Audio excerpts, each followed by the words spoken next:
darmos a esta espiritualidade amiga, protetora, porque todos nós que aqui viemos, nós viemos em busca de algo, mas também precisamos estar receptivos a este auxílio. E a prece é este momento todo especial, aonde nos ligamos ao nosso Pai Maior. Por isso, vamos orar. Pai nosso que estais em toda parte, santificado seja o teu nome. Venha a nós o teu reino. Seja feita a tua vontade, assim na terra como no espaço. O pão nosso de cada dia dá-nos hoje. Perdoa as nossas dívidas, assim como nós perdoarmos aos nossos devedores. E não nos deixes, Pai, cair nas tentações. Livra-nos de todos os males, pois teu é o reino, é o poder, é a glória para sempre. Que assim seja. Em nome de Deus, de Jesus, da cúpula espiritual do Círculo da Luz, nós damos por aberto as nossas atividades da noite de hoje. E como expositor, nós temos o nosso irmão Carlos Roberto Rabelo. Ele é da cidade de Tubarão, que gentilmente aceitou o convite. Então vamos vibrar para que ele encontre facilidade no tema que preparou para todos nós na noite de hoje.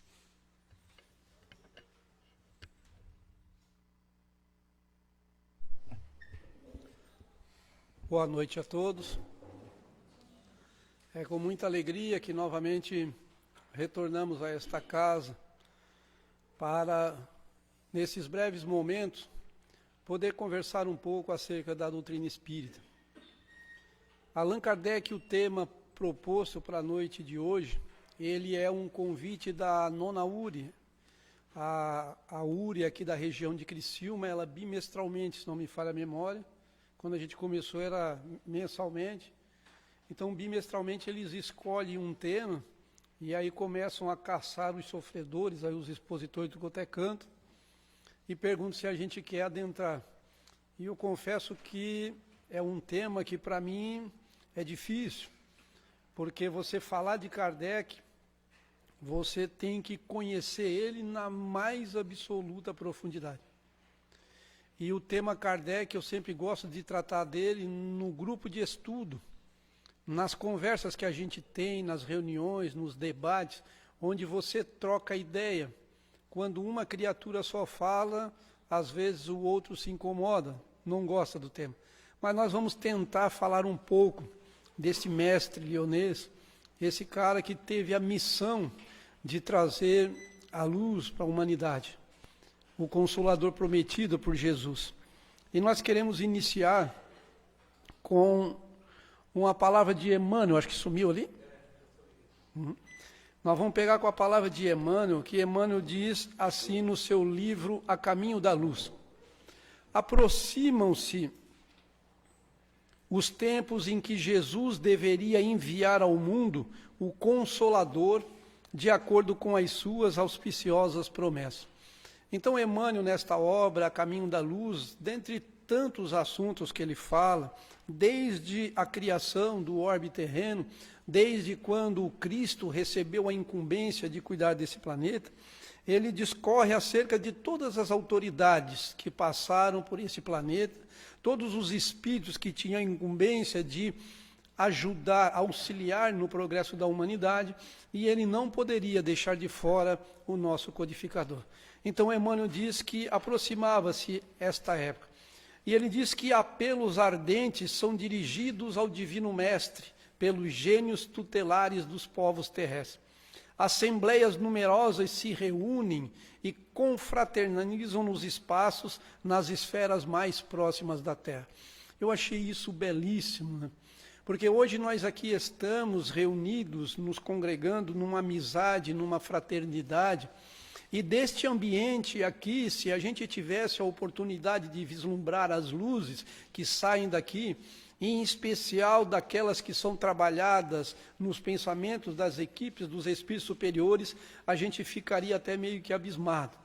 Imagine essa reunião no plano espiritual, com o Cristo participando dela e de inúmeros espíritos encarregados do progresso deste planeta Terra, nós, seres humanos que aqui estamos, reunidos. Seria uma felicidade imensa a gente poder participar. Por enquanto, nós ainda estamos nessas reuniões do terra a terra, dos espíritos imperfeitos que ainda somos. Mas eu gosto do Espiritismo e me fascino por ele, porque quando eu olho o corpo doutrinário do Espiritismo, eu vejo exatamente quem eu sou, um espírito imperfeito, mas eu começo a olhar para trás e o Espiritismo me mostra que ao longo da minha existência eu fui pior do que eu sou hoje.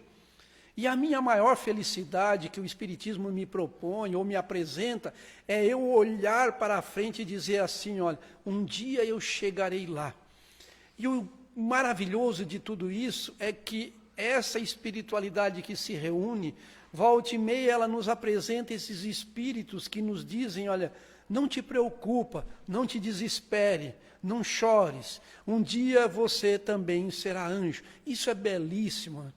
A gente vê, às vezes, os filhos desviados do caminho, familiares perdidos, companheiros, enxergando coisas mundanas e terrenas, se degladiando, e a gente olha para eles com o olhar de Kardec e você diz, espíritos ainda imperfeitos, mas que um dia serão anjos. Isso é maravilhoso, porque você se enche de esperança e você acredita que um dia será tudo isso. Então, esse codificador, segundo Emmanuel, foi um dos mais lúcidos discípulos do Cristo que baixou o planeta, compenetrado de sua missão consoladora. E 2 meses antes de Napoleão Bonaparte sagrar-se imperador, obrigando o Papa Pio VII a coroá-lo na igreja de Notre-Dame, em Paris, nascia então Allan Kardec, aos 3 de outubro de 1804, com a sagrada missão de abrir caminho ao Espiritismo. A grande voz do Consolador prometido ao mundo pela misericórdia de Jesus Cristo. Ou seja, há 215 anos atrás nasceu Allan Kardec. Mas a lembrança de Allan Kardec não é só pela sua data, mas é porque nós estamos fechando o mês de abril e é também aniversário de um livro dos Espíritos, lançamento. Então a gente vai fazer uma mistura de tudo para a gente tentar mergulhar nesse codificador. Mas eu não quero entrar em muitas questões. De Hippolyte Léon Denisard Rivail, nós só vamos dizer que ele é filho de Jean Baptiste Antoline Rivail, magistrado, juiz, e Jean Dumont. Sua esposa, residentes em Lyon, Rua Sala, número 76. Nós queremos parar por aqui. Nós não queremos mergulhar muito na história de Hippolyte Léon Denisard Rivail. Eu quero, assim como a memória do Cristo, que a gente deixa de lado os 33 anos passados da vida do Cristo para querer saber quem foi ele, se ele brincava de carrinho, se ele brincava nas ruas, se ele jogava pedra nos outros como nós jogamos. Não, deixa ele quieto. Eu quero pegar Allan Kardec, o codificador, para que a gente possa entender como Kardec elabora, o quanto ele trabalhou para que a gente estivesse hoje aqui. Porque a gente quer despertar em todos um sentimento de gratidão. Porque o próprio Evangelho diz que o pior sentimento que nós podemos ter é o da ingratidão. E nós temos que ser grato a este Espírito.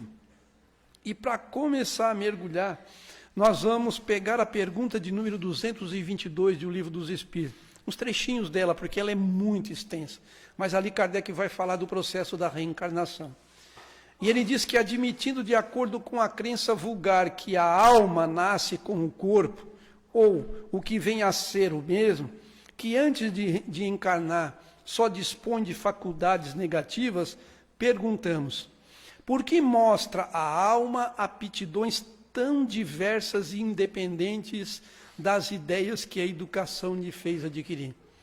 E a outra perguntinha dele, por que, abstraindo-se da educação, uns homens são mais adiantados do que o outro. Então, dentro desse processo reencarnatório, você começa a entender toda a problemática terrena. Mas eu acho interessante que quando se fala de qualquer personalidade do mundo e até personalidades espíritas, uma das maiores discussões que se tem no meio é quem foi Allan Kardec nas reencarnações passadas.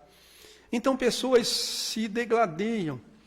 E aí nós vamos encontrar, por exemplo, o espírito Zéfiro, que, segundo informações, era um guia, um anjo, alguém que se chamava de protetor de Hippolyte Léon Denis Rivail, informou havê-lo conhecido numa existência anterior, quando, na época dos druidas, viveram juntos nas Gálias. Disse-lhe que o seu nome era, então, Allan Kardec.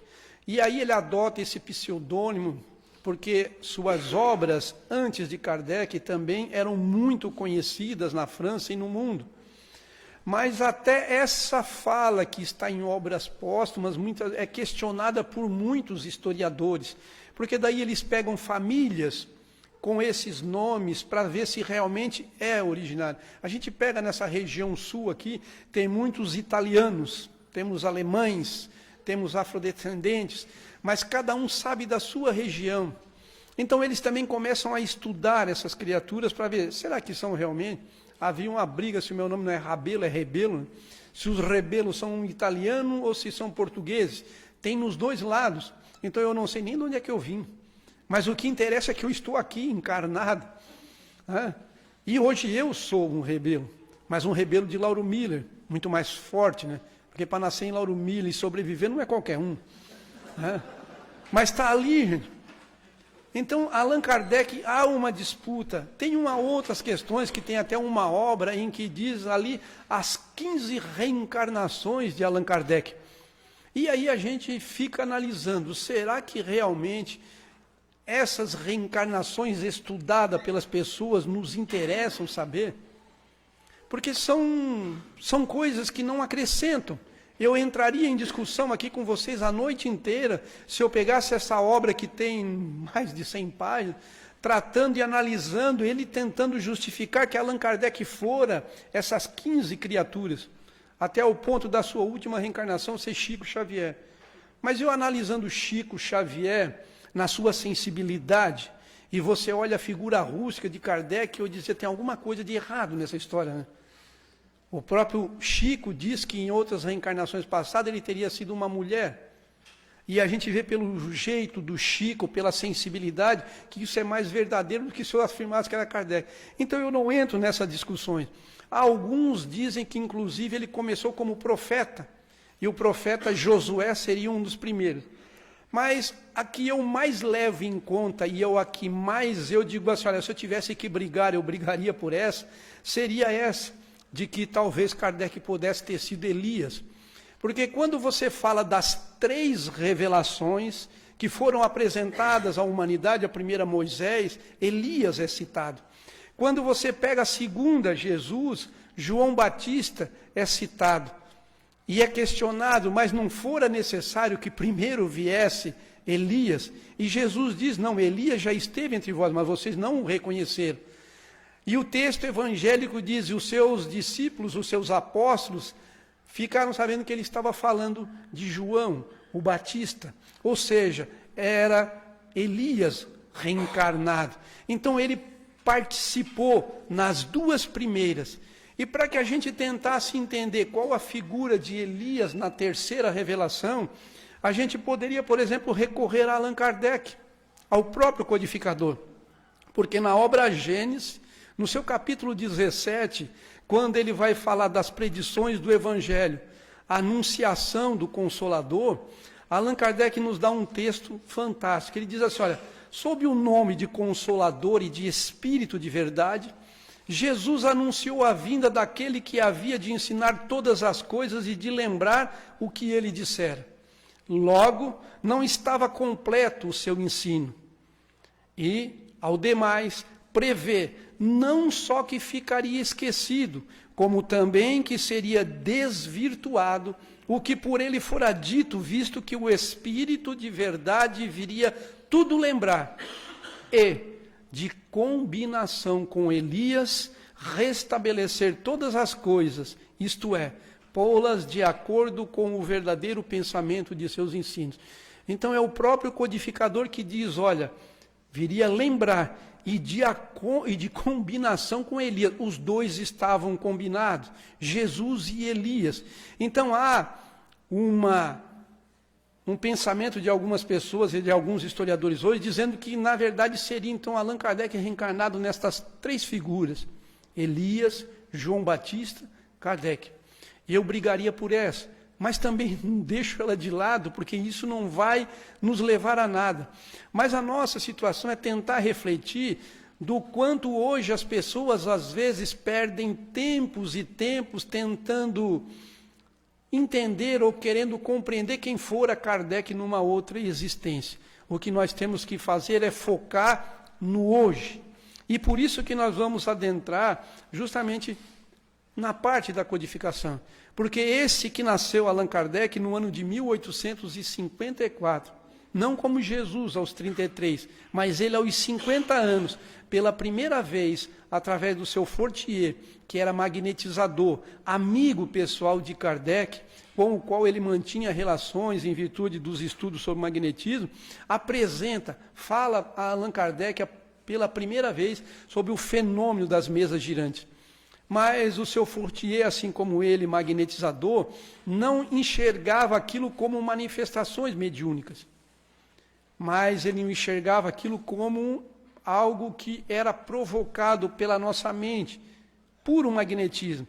Mas depois, em 1855, aos 51 anos de idade, o senhor Carlotti falou-lhe pela primeira vez na intervenção dos espíritos no processo de movimentação da mesa.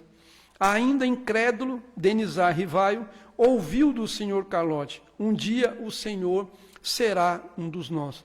Mas Allan Kardec, com a sua seriedade, como um homem de ciência, diz: olha, até que me prove que uma mesa possa responder e falar, fica por aí mesmo.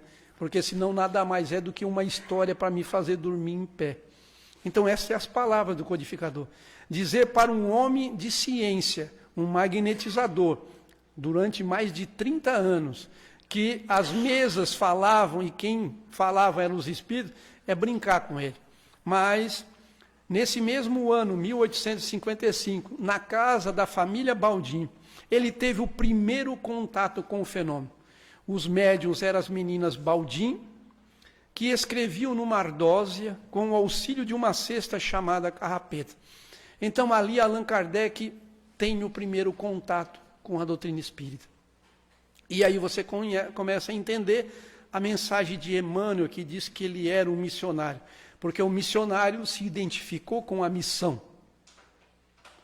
Porque ele disse que ali, naquele fenômeno, ele encontrara respostas para perguntas que a humanidade fez ao longo de toda a nossa história. Então, muitas coisas que nós nos questionávamos, aqueles seres que estavam respondendo, estavam dando as respostas para as dúvidas. Mas Allan Kardec, nessa reunião, ele publica lá em Obras Póstumas uma pergunta, porque ele diz assim: olha, outro dia os espíritos me disseram que eu tinha uma missão importante a cumprir e me indicaram o seu objeto. Desejaria saber se a confirma. A gente cita obras básicas porque depois do desencarne de Allan Kardec, muitos relatos dele foram descobertos e na Sociedade Espírita de Paris criaram a Obras Póstumas. Mas ela não é da codificação porque não foi Kardec que publicou. Então não se sabe até que ponto Kardec estava reajustando tudo aquilo que estava contido naqueles textos. Então você não pode afirmar como sendo obra de Kardec, porque um cientista ele só publica algo depois de ter esgotado todos os estudos. E Allan Kardec, naqueles contextos, coisas que provavelmente ele não queria publicar.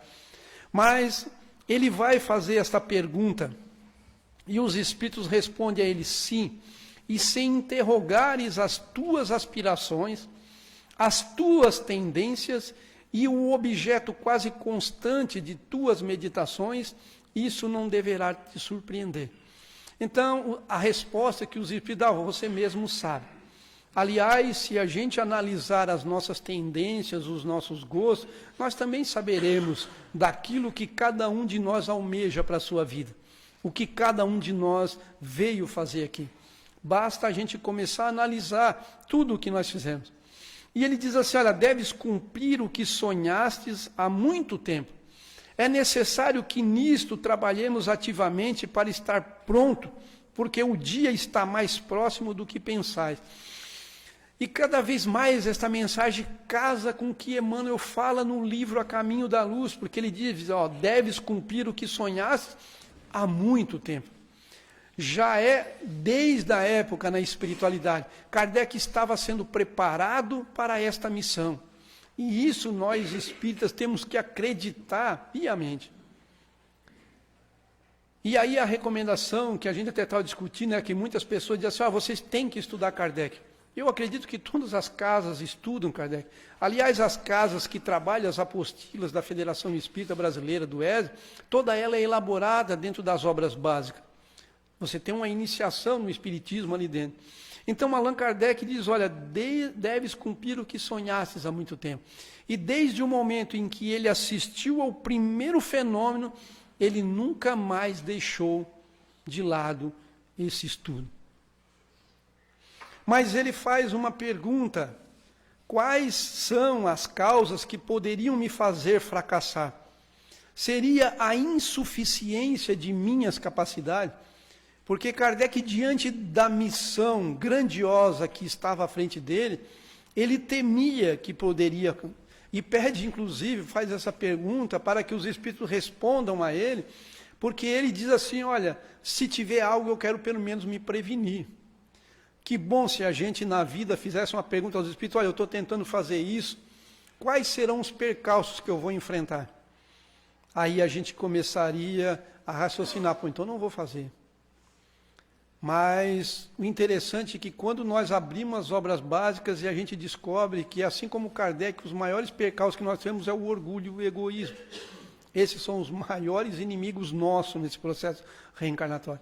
Então, diante da pergunta, ele diz, seria a insuficiência de minhas capacidades? O Espírito responde, não.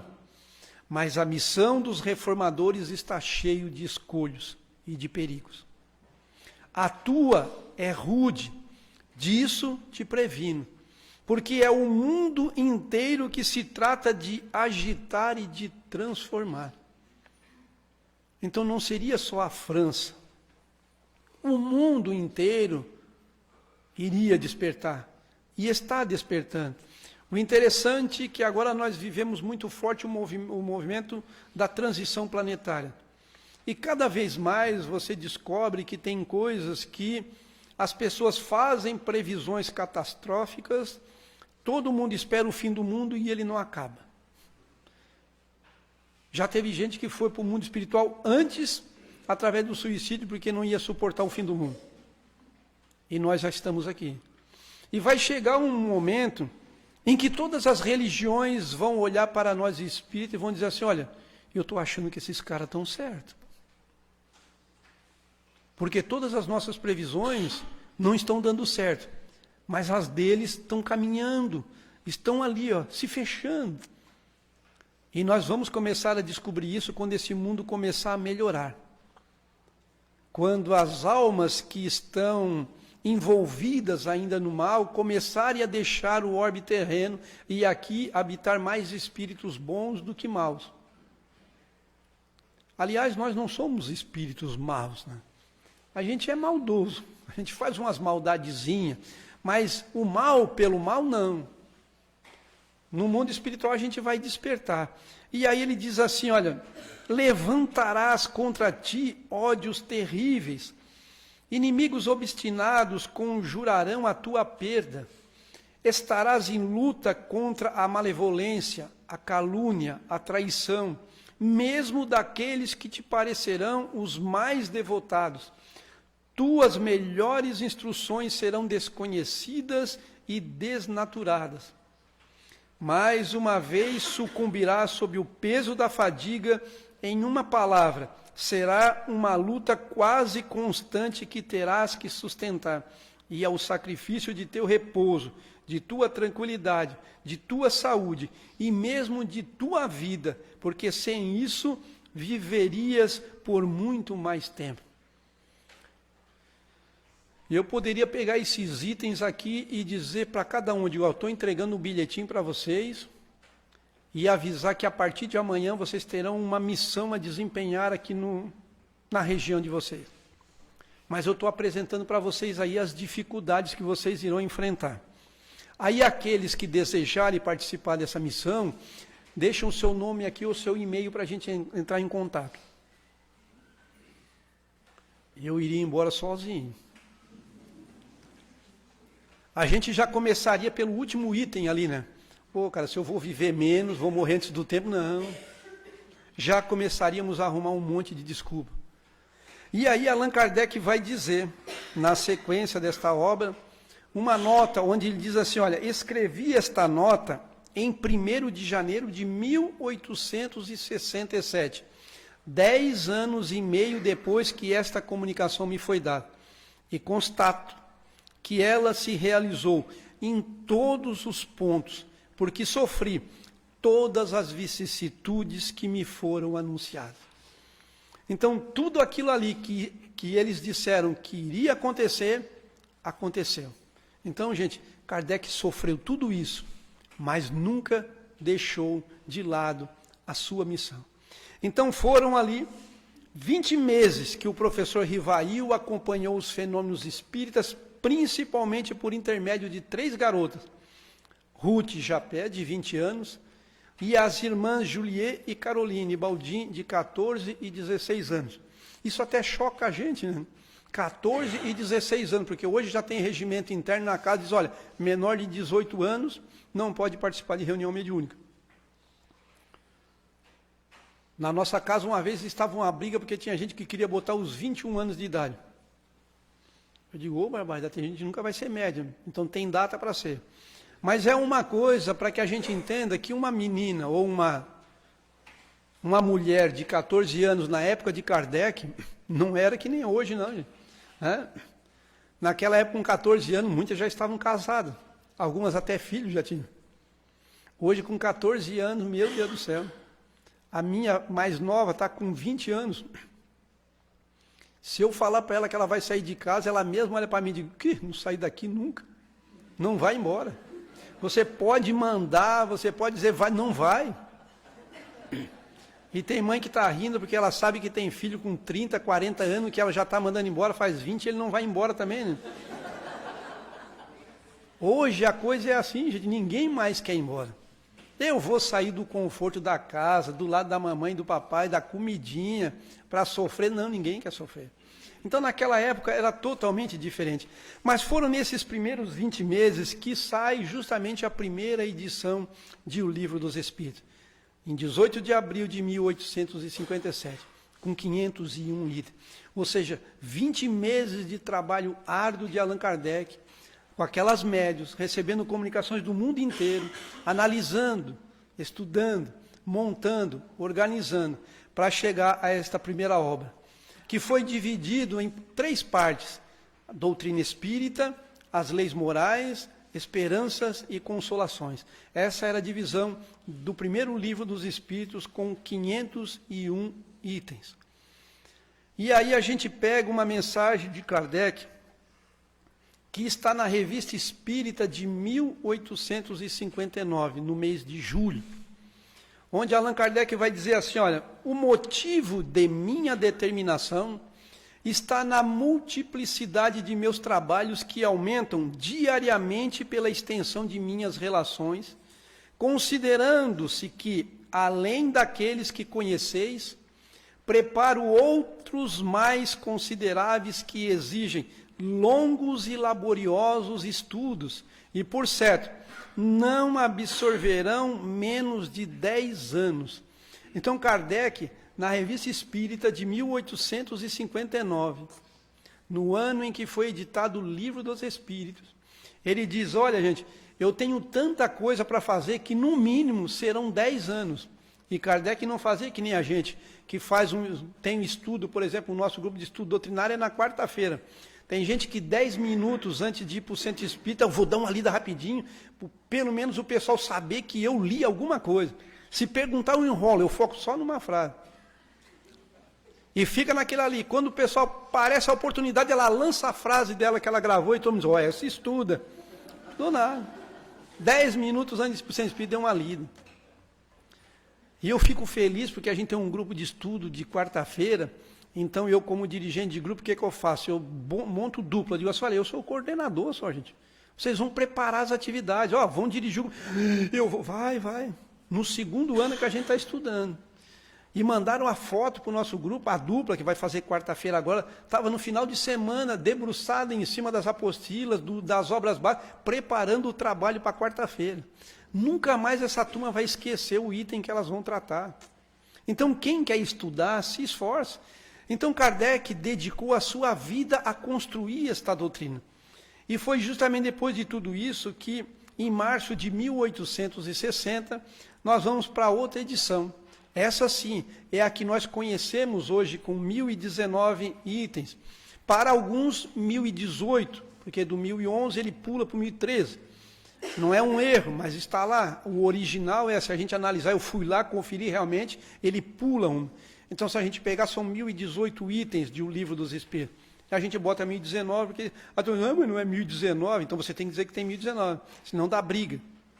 Mas esta obra que nós conhecemos agora, Kardec dividiu ela em 4 partes, não mais 3, das causas primárias, do mundo espírita ou mundo dos espíritos, das leis morais, das esperanças e consolações.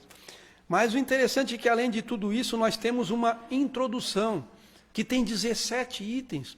Vocês sabiam que a introdução de O Livro dos Espíritos tem 17 itens? E pasmem, eu vou confessar uma coisa para vocês que eu descobri estudando há pouco tempo. Nesses 17 itens, Kardec faz um resumo de toda a doutrina espírita. Mas esse codificador, ele é tão inteligente que ele faz com que o leitor, aquele que realmente estude a introdução de O Livro dos Espíritos, consiga entender à frente termos que Allan Kardec vai adotar. Então tem coisas que a pessoa diz assim, eu li o Livro dos Espíritos, a pergunta até eu não consigo entender. Sabe por que a gente não entende? Porque a gente não se debruçou em cima do estudo da introdução de O Livro dos Espíritos. Então, quando você se debruça e você estuda esses 17 itens, você consegue entender o que Kardec vai dizer lá na frente, na obra. Então, há necessidade de você estudar.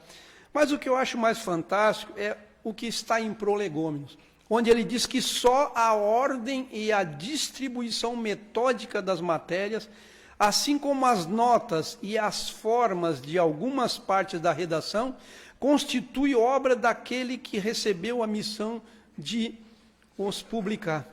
Às vezes a gente faz uma coisa de assim, gente, eu passei um trabalho danado, eu estudei um monte, eu pesquisei aqui, eu fui lá, eu joguei coisa para lá, eu debrucei em cima de livro, e nossa, mas deu um trabalho medonho para me montar um teminha para o estudo.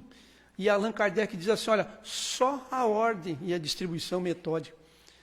Quem mergulha com profundidade nesta ordem, nessa distribuição e nessa ordem metódica, vai descobrir que você tem que ser um espírito, mas muito inteligente para tentar entender por que a primeira parte de O Livro dos Espíritos é aquilo, por que a segunda é aquela, por que a terceira e a quarta na sequência são assim, dessa forma.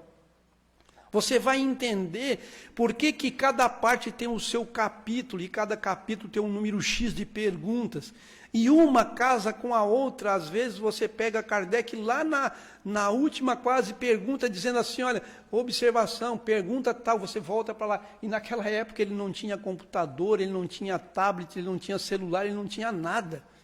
Mas uma coisa casava com a outra. E ele diz assim, só a ordem metódica. e você pega as perguntas, as respostas que os espíritos dão a Kardec, e depois você olha o comentário que ele faz em algumas questões, você, meu Deus, esse cara tem mais inteligência do que o próprio espírito que recebeu. Aliás, Kardec corrigiu respostas que foram dadas por pessoas que nós temos grandes considerações, filósofos do passado. Kardec corrige. Se a gente começar a estudar as obras dele, você vai entender. Então, dentro dessa estrutura que Allan Kardec monta, que ele diz que foi só isso, nós vamos encontrar na primeira parte das causas primárias, que vai da pergunta 1 até a 75, a escolha do objeto de estudo, porque uma ciência tem que ter um objeto de estudo. E Allan Kardec vai escolher esse objeto nessa primeira parte, que depois ele vai desenvolver ela um pouco mais na obra Gênesis, que foi editada em 1868. É a última e deveria ser a primeira. Mas tamanha a sua complexidade e tudo aquilo que foi registrado por Allan Kardec, ela só saiu por último. Ela estava pronta há muito tempo, mas os espíritos pediram, deixa quieto, porque era necessário que primeiro a gente estudasse a base, para depois entender o que vinha depois. Na segunda parte, é a análise do objeto de estudo. Então, é do mundo espírita ou mundo dos espíritos, que vai da pergunta 76 até a pergunta 613. E que depois Kardec vai se aprofundar em O Livro dos Médiuns. Então a pessoa diz assim, mas se eu estudar a primeira parte, eu tenho que estudar a Gênesis. Tem. E eu estudando a segunda parte, eu vou ter que estudar o Livro dos Médiuns. Vai, senão você não entende um monte de coisa. E é pior ainda, gente, se você não estudar a Gênesis, tem muita coisa da segunda parte que você também não vai estudar, porque não vai entender, porque a Gênesis é aquela que abarca todas as partes do Livro dos Espíritos. E depois, na terceira parte, que é a formulação de todas as leis morais, que vai da pergunta 614 até a 919, que depois ela é aprofundada com o Evangelho segundo o Espiritismo, que foi editado em 1864. Então nós vamos acompanhando a trajetória de Allan Kardec. E você vê as obras e a gente começa a imaginar todas essas obras, para aquele que já pegou e folheou e leu, ou aquele que já teve contato, começa a ver, meu Deus, esse cara começou a elaborar tudo isso. E uma coisa encaixando na outra, porque a quarta parte, que é a dedução das consequências daquilo que ele tratou na terceira parte, que vai da pergunta 920 até a 1019, e que depois ele vai trabalhar na obra O Céu e o Inferno. E que a gente estava conversando ali, né? Que a obra Céu e Inferno, que se você tiver um olhar, daquele olhar primitivo, você se assusta com ela. Mas se você olha com o olhar de Kardec e do que os Espíritos querem trazer para a gente, você vai ver, meu Deus, que coisa fantástica. Porque você olha a obra O Céu e o Inferno e você vê ali a justiça divina se manifestando aqui e se manifestando lá do outro lado, gente.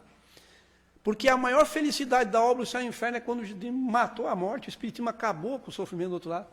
O céu, o inferno, a figura do diabo, sumiram tudo. Oh, coisa linda! E as pessoas podem duvidar de você, não adianta. Mas aí a gente fala que Allan Kardec, ele vai dizer qual é o objeto, ele vai estudar, vai definir qual o objeto de estudo. Então, qual seria esse objeto que Allan Kardec define para ser estudado? E isso, gente, é muito importante para nós entendermos o Espiritismo, para a gente estudar. E aí, Allan Kardec, na pergunta de número 27, ele vai dizer que Deus, Espírito e matéria constituem o princípio de tudo o que existe. Então, tudo o que existe no universo, e nós não estamos falando de terra, nós estamos falando de universo, tudo o que existe no universo. Então, a sabedoria do codificador foi dizer para nós assim, olha, são três elementos, Deus, Espírito e matéria. É a trindade universal. Mas aí, para a gente entender, na pergunta número 10, Kardec vai questionar os espíritos. Pode o homem compreender a natureza íntima de Deus? Essa pergunta é muito importante porque nós encontramos na história da humanidade as pessoas nos apresentando um Deus vingativo. E eu ouço muitas frases assim, olha, eu sou uma criatura temente a Deus. Eu digo, você teme Deus? Eu digo, eu só temo aquilo que eu tenho medo. E eu digo, o Espiritismo que eu conheço não me faz temer Deus. Ao contrário, o Espiritismo me faz ter fé, acreditar em Deus e olhar para Ele. Meu Deus, que coisa boa que você existe. Aliás, não sei se foi Lamennais, que foi um filósofo que disse, olha, se Deus não existisse, nós necessitaríamos inventá-lo. Porque Deus é fantástico, gente. O Deus que o Espiritismo apresenta para nós, ele é fantástico. Porque Kardec vai questionar, porque o homem a todo momento tentou entender Deus e nunca tentou entender. Por quê? Porque falta-lhe para isso sentido. Então Kardec diz assim, olha, não adianta você querer entender Deus. Fica quieto. E ele vai além na pergunta de número 14, ele diz assim, olha, Deus existe, disso não podeis duvidar, e é essencial. Crede-me, não vades além. Não vos percais num labirinto de onde não lograríeis sair. Não se perca tentando entender Deus. Gente. E ele diz assim, olha, comece a se preocupar com aquilo que vos toca mais de perto. A começar por vós mesmos. Ou seja, se preocupe com você. Porque nós temos tentado há milhares de séculos mergulhar intimamente tentando nos identificar quem somos, o que temos de errado e nós não conseguimos. Porque nós juntamos a isso vaidade, orgulho, egoísmo, um monte de coisa. Eu me acho o cara, eu me acho o cara. Se alguém fala mal de mim, eu chuto, eu viro inimigo. Eu só quero que fale bem de mim porque eu sou o cara. Então nós vivemos num mundo onde as pessoas se degladeiam. Mas o Espiritismo, ele diz, olha, a nossa inferioridade é tão grande que nós não conseguimos entender a natureza íntima de Deus, não conseguimos entender nem a nossa. E aí as pessoas querem entender um monte de coisa. Então, dentro dessas questões, a gente começa a descobrir que Deus não é o objeto de estudo da ciência espírita.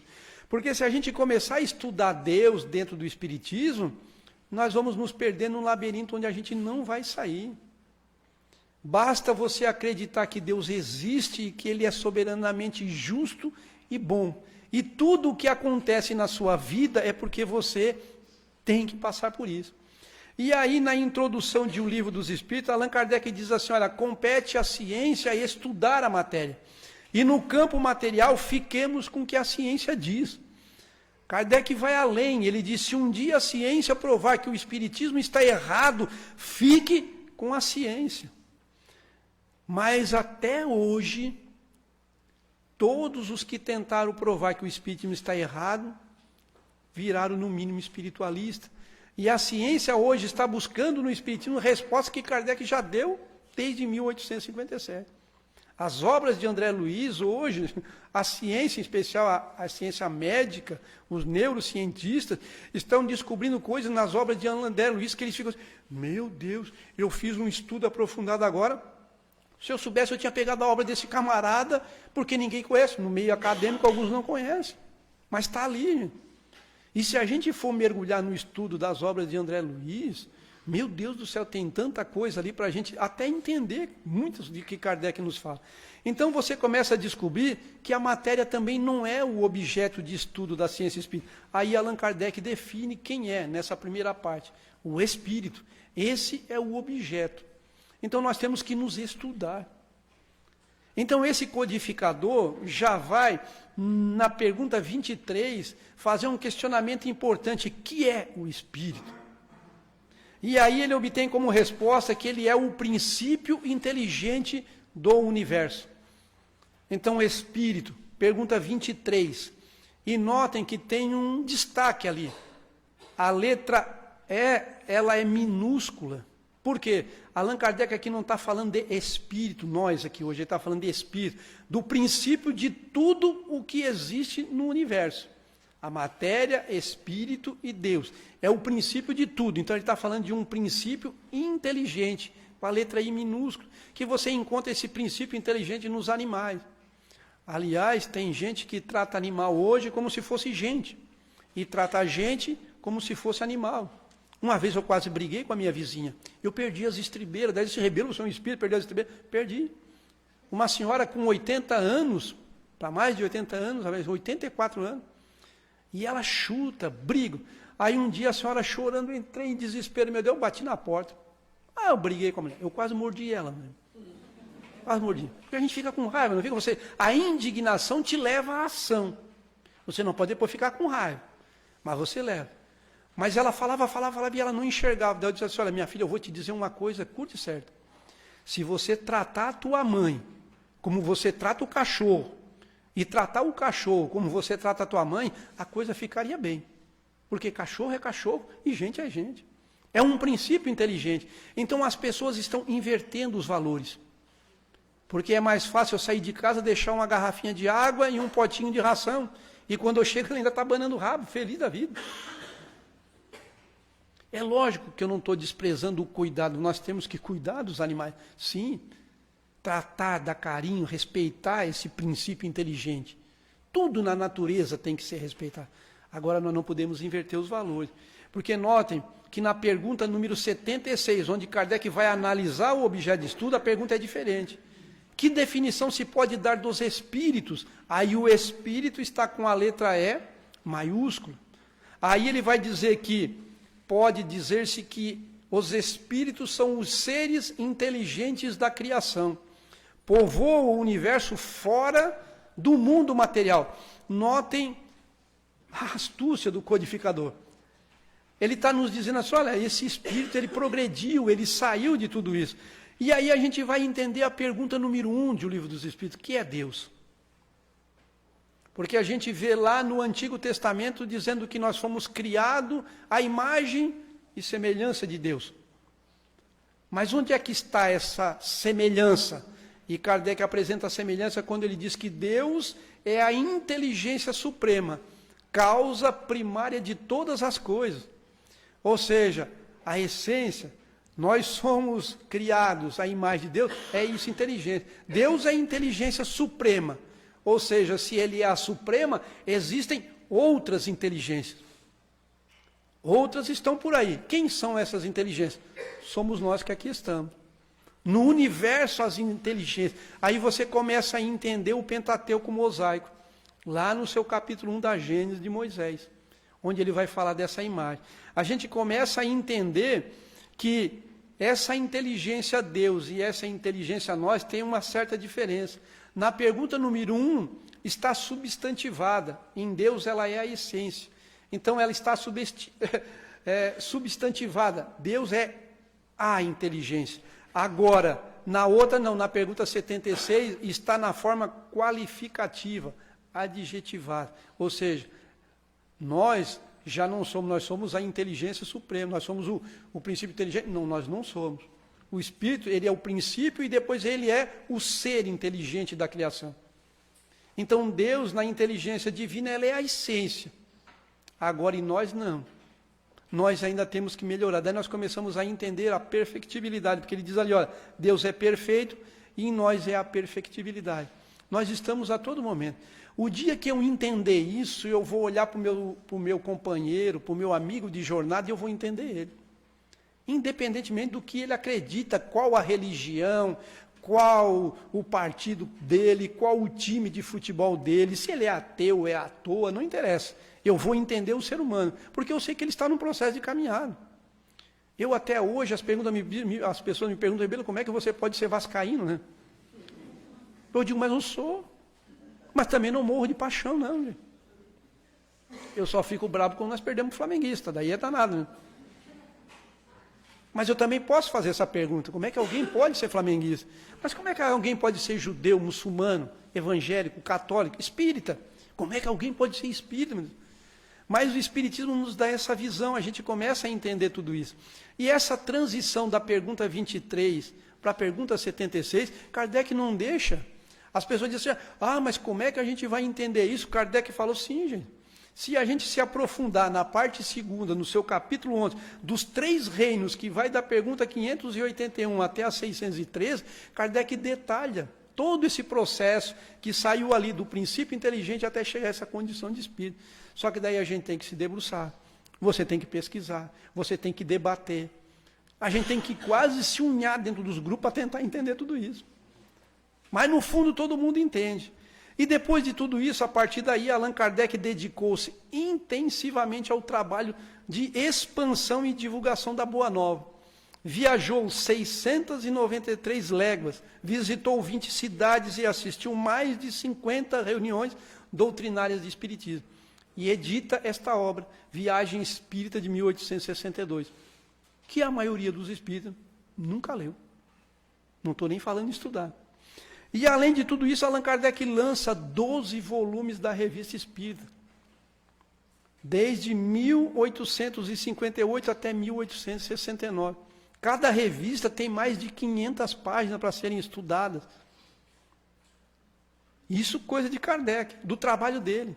Aí nós encontramos a obra que é o Espiritismo na sua mais pura expressão. O que é o Espiritismo novamente aqui?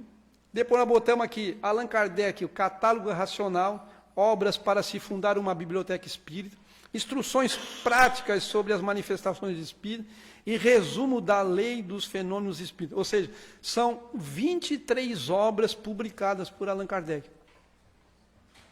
E a gente diz assim, não, você tem que estudar o Pentateuco. Não, gente, são 23 obras. É muita coisa. E esse homem fez tudo isso nesse curto espaço de tempo. Ou seja, ele não é qualquer espírita. Além de tudo isso, ele ainda fundou a Sociedade Parisiense de Estudos Espíritas no ano de 1858.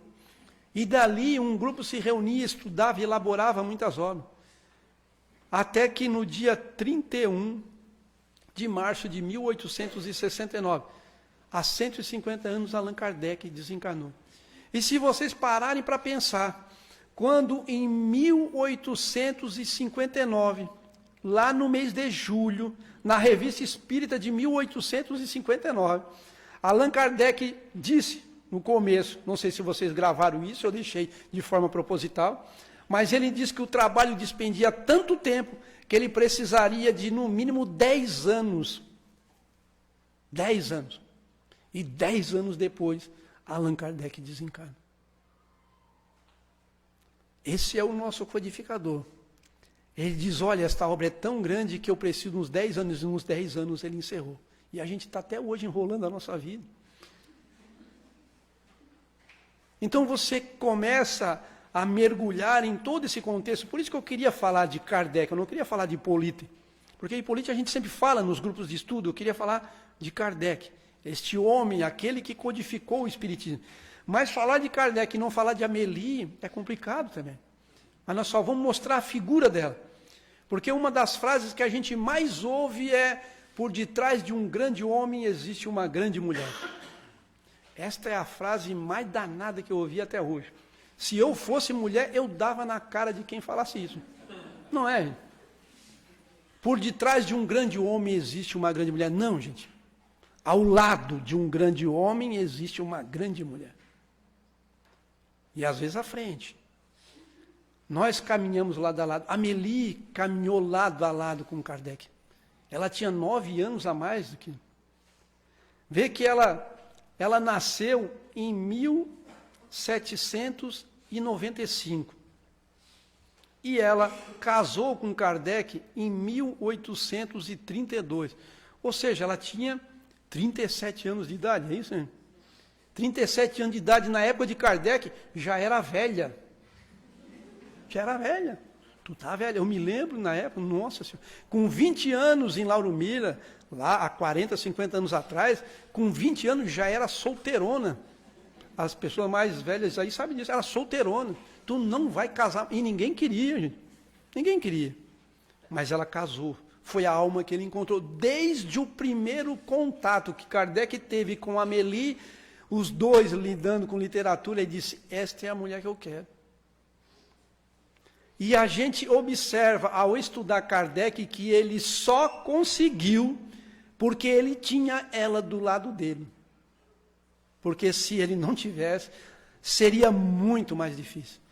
E para caminhar para as nossas considerações finais, nós vamos à pergunta que, o comentário que Kardec faz em O Livro dos Médiuns, onde ele diz, as mistificações constituem um dos escolhos mais desagradáveis do espiritismo prático. Haverá meio de nos preservarmos dele? Porque esta pergunta nós queremos encerrar, porque depois que você analisar todo esse contexto espírita, todo este trabalho, a gente sabe que hoje neste meio existem muitas mistificações, muitos enganos, muitas pessoas estão se desvirtuando desta doutrina que só consola, porque o Espiritismo veio para consolar, e quem consola fala de amor, fala de caridade, olha para o ser humano e entende, ele abraça ele, caminha com ele junto. Quem abraça o Espiritismo não entra em contenda, não entra em brigas, não deseja o mal para ninguém. Então haverá meio de nós sermos enganados, e aí a resposta dos Espíritos para nós é fantástica. Ele diz assim: parece-me que podeis achar a resposta em tudo quanto vos tem sido ensinado. Certamente que há para isto um meio simples, o de não pedirdes ao Espiritismo, senão o que ele vos possa dar.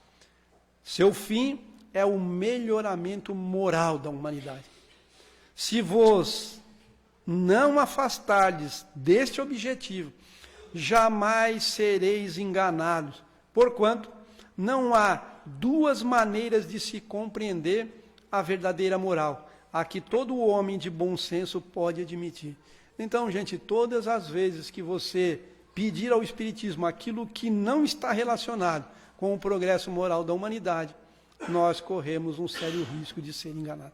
Por isso, hoje, muitas casas espíritas, muitos companheiros de ideal espírita têm se desvirtuado, têm brigado. E para a gente fechar, fechamos com esta fala de Kardec da Revista Espírita de 1867. Não basta dizer-se espírita. Aquele que o é de coração o prova por seus atos. Não pregando a doutrina, senão o bem, o respeito às leis, a caridade, a tolerância e a benevolência para com todos. Então, se você encontra qualquer criatura no meio espírita que não age desta forma, com tolerância, com caridade, com benevolência, com amor, com bondade, assim como nos apregou o Cristo, ele não pode dizer-se espírita. Ele está tentando. E muitos de nós estamos, na verdade, tentando ser espírita. Agradecemos, então, a atenção de todos, agradecemos o carinho e esperamos do fundo da alma que cada um que aqui esteja desperte em si a vontade de conhecer esse grande mestre, esse grande espírito que por aqui passou. Que Jesus nos abençoe.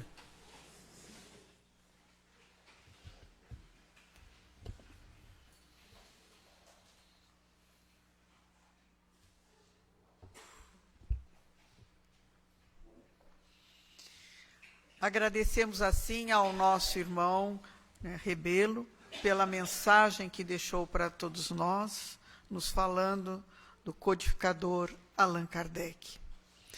Que Jesus o abençoe.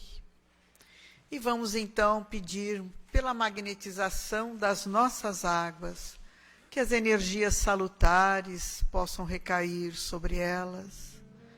Pedir também pelos nomes que se encontram nas urnas, de encarnados e desencarnados. Pelos irmãos que se encontram num leito de um hospital, nos presídios, pelas crianças ao abandono, pelos idosos, por aqueles que vivem nas ruas, por aqueles que perderam seu ente querido, que a bondade infinita do alto possa envolver a todos estes irmãos neste momento, recebendo eles de acordo com as suas necessidades. E nós, Senhor, que aqui estamos na Tua casa de amor, conhecendo o Teu Evangelho, tentando colocá-los nas nossas vidas. E volta e meia tropeçamos, mas sentimos a Tua mão amiga a nos levantar, porque Tu sempre estás conosco. E vamos então, neste momento, nos prepararmos para o passe. O passe é transfusão de energias, onde a espiritualidade amiga, protetora, está a envolver cada um de nós neste momento. Vamos sentir como uma luz a penetrar todo o nosso ser, a entrar pelo nosso centro coronário, frontal, laríngeo, cardíaco, esplênico, gástrico, genésico. Vamos nos reabastecer do amor divino, porque o momento do passe é um momento de amor do nosso Pai para conosco. E unidos que aqui estamos num só sentimento e num só coração, a Ti elevamos, Senhor, nossa prece de gratidão. Pai nosso que estais em toda parte, santificado seja o Teu nome, venha a nós o Teu reino, seja feita a Tua vontade, assim na terra como no espaço. O pão nosso de cada dia dá-nos hoje, perdoa as nossas dívidas, assim como nós perdoarmos aos nossos devedores.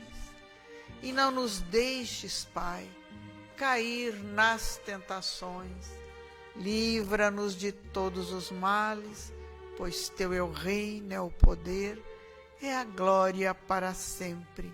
Que assim seja. Em nome de Deus, de Jesus, da cúpula espiritual do Círculo da Luz, nós agradecemos a proteção e damos por encerrada as nossas atividades da noite de hoje. E uma boa noite a todos.